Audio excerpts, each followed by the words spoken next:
এজন সাহসী ড্ৰাইভাৰ অপহৰণকাৰীৰ চকুত ধূলি মাৰি পলাল ড্ৰাইভাৰ সাহসী ড্ৰাইভাৰ উজ্জ্বল মালাকাৰৰ মৰসাহ 4 ফেব্ৰুৱাৰীত উজ্জ্বল মালাকাৰক অপহৰণ কৰিছিল দুৰ্বৃত্তই নলবাৰীৰ নাট্য মন্দিৰৰ পৰা কোনো অচিনাকি লোকে গুৱাহাটীলৈ ভাড়ালৈ লৈ গৈছিল উজ্জ্বলৰ এখন বাহন আৰু সেই দিনাৰ পৰাই উজ্জ্বলৰ ফোন অফ হৈ পৰা পৰিয়ালৰ লোক চিন্তিত হৈ পৰিল যাৰ বাবে নলবাৰী সদৰ থানাত এজাহাৰ দাখিল কৰিছিল ভুক্তভোগী পৰিয়ালে অৱশেষত দেওবাৰে নিজে নলবাৰীত হাজিৰ হ'ল উজ্জ্বল মালাকাৰ ঘটনা অনুসৰি উজ্জ্বল মালাকাৰে অপহৰণকাৰীৰ চকুত ধূলি মাৰি পলাবলৈ সক্ষম হৈছিল ইফালে উজ্জ্বলৰ দেশত আঘাতৰ চিন স্পষ্ট হৈ আছে আশু অফিচৰ সন্মুখৰ পৰা গাড়ী এখন লাগে বুলি কৈছিল মানুহ এজনে আৰু সেই হিচাপত মই সুধিলোঁ ক'ত যাব তেওঁ ক'লে গুৱাহাটী যাম পল্টন বজাৰ আৰু মানে এক জেগা যাব লাগিব পাৰে দিছপুৰ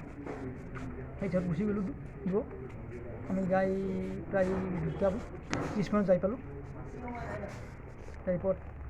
ক'লে যে মই ক'লোঁ যে মোৰ ভোক লাগিছে তেওঁ কৈছে যে আনিব লাগিব নেকি মই কি খালোঁ হয় এতিয়া পলুৱা লৈ আহিছে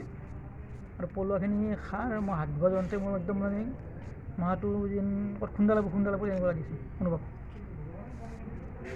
তাৰপিছত মই ক'লোঁ যে মোৰ গাটো জানিব লাগিছিল পলুৱাখিনি খাই পেলাই